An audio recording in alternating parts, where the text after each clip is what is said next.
likes, and likes is the new love. Well, absolutely. Now, before we get into next conversation, let's quickly tell you about this because we're talking about it being quick. Henna Speedy Hair Dye Shampoo gives you convenient hair coloring in just 5 to 7 minutes. Easy shampoo and rinse application infused with the trusted goodness of natural henna extracts leaves hair soft, smooth, naturally shiny, gentle on hair and scalp. Hassle-free coloring you can rely on. Henna Speedy Hair Dye Shampoo available at leading stores. And to talk to us about all things effective, in fact, to talk to us about, can we avoid taking medications immediately after breaking our fast? Well, joining us in conversation, we have Dr. Jadeer with us. A very good morning and welcome to the show. Hello. Hello doctor Jadeer, we are trying to connect to you. तो आप भी अगर अपने आपके कुछ questions हों, क्योंकि ये डॉक्टर हैं, हमारा तो टॉपिक यही है कि when it comes to medicine, because खाली पेट मेडिसिन कभी भी नहीं लेनी चाहिए. और उस पर अगर आपने रोज़ा रखा हुआ है और फिर आप मेडिसिन ले रहे हैं तो ये बहुत ही ख़तरनाक है. इस पर डिटेल से हम बात करना चाह रहे हैं डॉक्टर जदीर से. नंबर्स टू रीच अस, अगर इसी से रिलेटेड आपके पास कोई सवाल हो तो उसे होल्ड पे रखिए, भेज मत दीजिएगा क्योंकि अभी हम उनसे कनेक्ट ही नहीं हुए. But number two reach us is 05-8686-1003. And meanwhile जल्दी से आपके मैसेजेस हम कवर कर लेते हैं. बहुत सारे हमारे लिसनर्स जो हैं हमेशा की तरह हमारे साथ जुड़ते हैं और अपना मैसेज भी सुनना चाहते हैं. नोबडी गेट्स मिलियनेयर और बिलियनेयर विदाउट एक्सप्लॉयटेशन. अच्छा, I am willing to die on the hill.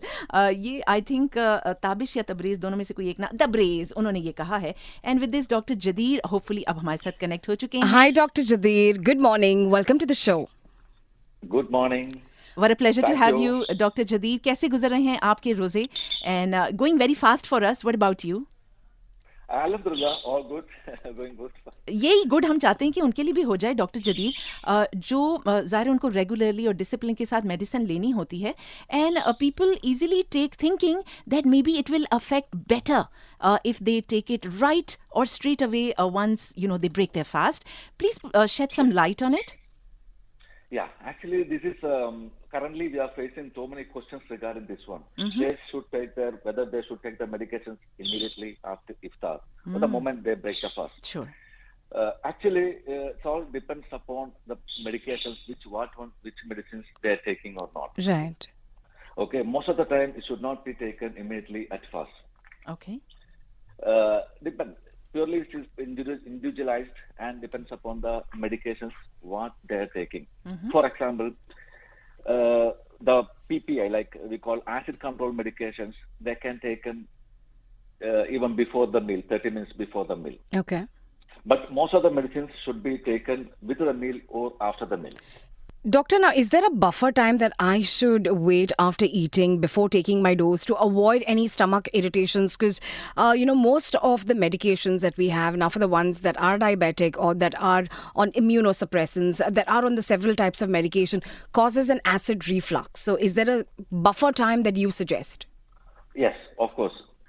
The ideal approach should be if you can break the fast with the water or a small dates or some small snacks.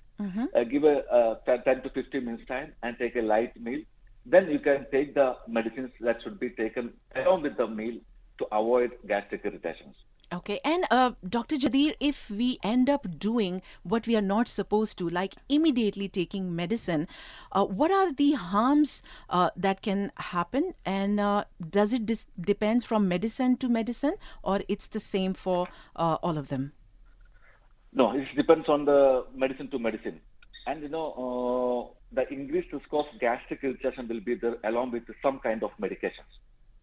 If you take immediately at iftar or after a prolonged fasting. For example, the painkillers, everyone knows the diclofenac, brufen, these kind of medicines, and the steroids and iron tablets and certain antibiotics definitely, and metformin kind of medications. These all can cause gastritis or gastric irritations if they take on an empty stomach. Right. Doctor, now for a chronic patient, right, there are medications that are given to you on basis of timings. That would mean like a 6 a.m. in the morning is a 6 a.m. in the morning, 9 a.m. would be a 9 a.m. and you cannot change those timings come May what. So for instances like that, is it okay if I probably skip taking my medications because I want to continue fasting and then probably readjust the dose? How does it really work? How would you recommend individuals with medication that cannot change its time? This is the most common acute medications, at least for a few days. But chronic medications, definitely people have really concerned about these things. See, first thing I have to tell you, talk to your doctor and adjust the timing for the medications. But I'll tell you generally, some medications has to be taken very empty stomach, like chronic medication, like thyroid medication, even levothyroxine. It should be taken on an empty stomach for the better absorption. So this medicine they can take before the suhoor and wait for the half an hour. After taking the medicine, then they can have a suhoor and they can continue this one. All right. And Doctor, other medications, okay. The insulins, for the diabetic and insulins. The insulins can cause hypoglycemia, and some kind of diabetic medications we call Amaryl, Diamicron, the group comes under sulfonylureas, that can cause hypoglycemia. So it should be taken just along with the meal or just before the meal to avoid hypoglycemia. And definitely patient need dose adjustment during a prolonged fasting. Mm-hmm. Right. And Doctor, now if you can also help us understand one thing, right? So if I take medication and I have an acid reflux, if I vomit, can I retake that dose again? Now this is just in generic sense, not really in sense pertaining towards Ramadan, but usually as well, it happens in kids, right? You give them something and then they throw up everything. Should I be giving them that dose once again, or should I consider the dose, a portion of that dose entering their system? Yeah. After vomiting, immediately, like for example, if you take a medicines and you immediately vomiting within 10 to 20 minutes or up to 30 minutes, that means the medicine chances of medicine absorption is less. Okay. In these timings, they can retake the medicines. Still, you can talk to the doctor regarding these things. But generally, normal medications they can take. Not make problem. But the vomiting happens after 1 hour and 1.5 hours. The medicines may have been already absorbed. In that scenarios, no need to retake the medication. Dr. Jadeer, for example, if I take thyroid medication, when should I take it during Ramadan? Yeah, thyroid medication, especially there is hypothyroidism, levothyroxine, we call it, should be taken on empty stomach. Oh. So it should be better, it is for better absorption. Okay. It will not cause any gastric irritation. And if you take the medicine after food, it will reduce the absorption, you need more dosage. So in this scenario, patient can be taken these thyroid medications, especially levothyroxine, at least 30 to 60 minutes before the suhoor. Okay. And 30 to 60 minutes before sahur. So that means you're talking about somewhere around maybe 4:30 a.m. But Dr. Jadeer, not everybody goes for sahur. Some people have late dinners. And so is it okay to have it after dinner and then, go ahead with your usual schedule? Actually, this medicine particularly, no. This is important because of it affects the absorption. Okay. Not like a hypoglycemia, not like other side effects or this one. So if you take with the food, the effect of the medicine will be less. Okay. Then you may need more dosage. So even if you are not doing sahur, you can just wake up, of course, for the prayer you will, and you can just have it with water and you're good to go. Yes, sure. That can act out. And because that will not cause any other problems. What about people who complain that they feel dizzy after, they take their blood pressure medication, especially after iftar, Dr. Jadeer? Yeah. This is especially, normally iftar after a prolonged fasting, most of the people may be hydrated. The chance of dehydration is more because of the prolonged fasting. So that itself can cause people dizzy or postal hypotension like this. Along that, the patient is taking high hypertensives. That again can cause the more chances of dizziness and this BP low. Right. Yeah. So Doctor, if you could help us understand also, what should I do if I accidentally say miss a dose during the non-fasting hours and during the fasting hours? Can I kind of recalibrate? Can I work on it and say, okay, I can take two of the same, and it all amounts to equally the same? How do I approach medication during fasting period and non-fasting period? yeah, this is also actually completely depends upon the which medicine you skipped or which medicine has to be increase the dosage. This all generally we cannot say, and even most medication there is a maximum dosage can taken at one time. Okay. So all this scenario should not take medicine by yourself. Definitely talk to your doctor. Okay. And Dr. Jadeer, is it okay to ask you particularly that checking blood sugar would break the fast?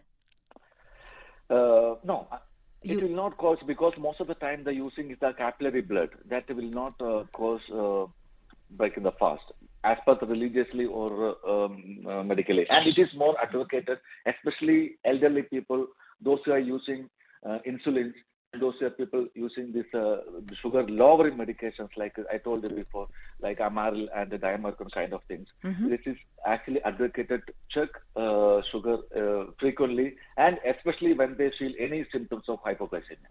Right. Doctor, now, okay, I'm going to ask you this question. I'm looking forward to an answer. Are there any specific situations or symptoms where, according to you as a doctor, you feel that an individual can afford to break? You as a doctor, you feel that an individual can afford to break their fast immediately? Any concerning situations? Yes, the first thing is hypoglycemia. The diabetic patients don't feel any symptoms of hypoglycemia, and when they check their blood sugar, if it's below 70, they Hmm. should not wait and they have to immediately fast. This is mandatory. It's a must. Okay. Otherwise, it will make a serious complication in your problem. Wow. Okay. All right. So with this, let's also, include the question, doctor. Although we're almost reaching, the final ashra, but Ah. who should not fast? This is a very good question. Okay, Islam, as per the religiously also, health-wise also, all patients should not fast. But there are some exceptions are there, definitely. Mm-hmm. Okay, one thing is very elderly people, because of they can have complications. And diabetes patients, they are on shop insulins and the sulfonylurea group of medications that I already explained you. Mm-hmm. Third one, patients with advanced chronic kidney diseases, those also be accepted, and patients with the acute peptic ulcer disease, the ulcer diseases, Mm-hmm. Right. that are also there, and patients with the advanced cardiac failure patients are also exempt from the fasting. And expectant mothers? Yes, definitely. Right. Expectant is about the pregnant They ladies. they can fast or they shouldn't? Shouldn't fast. Shouldn't fast. Oh, okay. Actually, better to avoid because that can chance of hypoglycemia and that can affect the Ah, baby as a okay. hypoglycemia. There's a risk is more. All right. Now, doctor, are there any specific foods that probably, or drinks that one should avoid to prevent interactions with any sort of medications during fasting and non fasting hours? So interactions, especially depends again. It depends upon the which medicine you are taking. This I already told you before. The thyroid medicines, it's the Right. milk and the calcium tablets, iron tablets should not be together What taken about for a together. diabetic? Because you break your fast with a date, and this can spike the insulin level and how, right? So, how does it work for a diabetic? For the diabetes, definitely I told you break the fast with water and small piece of date that without adding extra sugars and all. And after give it some time, 10-15 minutes, then they can have a light meal. Then they can take medicines that can be taken along with the food. For example, the glucophage or metformin or some other medicines should be taken along with the meal. Y- So You this is a safer approach. Dr. Jadeer, please correct me because obviously I'm not from the industry. All I know is that there is a special enzyme that is found in dates that is miraculous. It will not let your sugar shoot if you have just a decent size of date. How far is that true? This also depends upon the which kind of sugar. See, nowadays most of the time we are getting dates with an added sugar. Yeah. Oh, Not always. That is also different. It all depends upon which sugar, which date you are taking, and the And no, date, how they are much of dipping it quantity. in the chocolate maybe, no, but where is it sourced from also matters, and how it's packaged matters. we Correct, can yeah. Do directly it like break it from the tree, doctor. Can we do that? that is the safest way. That's the safest way. All right, doctor. Any now, if you have got to put probably a meal plan or maybe a plate for the individuals listening to you, what should a plate at iftar and suhoor look like? What are the foods? What are the what is the level of protein, carbohydrates that must be included? What are the do's and don'ts where food is concerned and drinks are concerned as well? Please don't be very strict, Dr. Jadeer. No, if I do any kids, they can't follow if they are strict, right? Of It's course. very simple. It should be very simple. Sure. I like say one thing: avoid acidic liquids, like especially people drink lemon juices and all. You know, after the breaking the fast, so already patient will be stomach will be empty and it will be more acidic. This actually can trigger the acid reflux later. So better to avoid this one. Better to fast with simple water, and I told you. Second, in the food, what you can see, this is also not go a strict very life. You have to follow this only. So very simply, you can think about reduce the carb and the protein, increase the protein and fibers more. So even diabetic patients also, we don't want a high carb diet, and the hypertensives also, we don't want a high carb. Even after prolonged fasting, people are taking too much of calories. The insulin, the blood sugar will be high. The insulin secretion will be high. So later on, postprandial sugar will low, and patient feel so tired and so stomach full and reflux. So many things. So small portions, less carbs, more protein and vegetables will help you. So, Dr. Jadeer, how many pakoras will you allow, people who are fasting? So still you are interested in pakora. Taking your permission. I can't do without it, Dr. Jadeer. It seems like, So yeah. Well, he's not Actually, answering on that. Yeah, health-wise, if you ask me. Yeah, is it that bad? Because, chana, that's protein, Dr. Jadeer. Yeah. So, Nice protein, but how they make it is the oil, oh, on the conic oil. See, you can take the limited quantity. You can take. Okay. See, always anything is only 6 about or the 7 is normal okay. perspective. No, Yeah. okay. 1 or 2. Dr. Jadeer, thank you very, very much. Ramadan Kareem. I know we've almost reached the end of it and now happier days moving forward. So we wish you all the very best and thank you for having this conversation with us. Thank you very much for having me and every one of my listeners. Ramadan Kareem. Really enjoy it. Thank you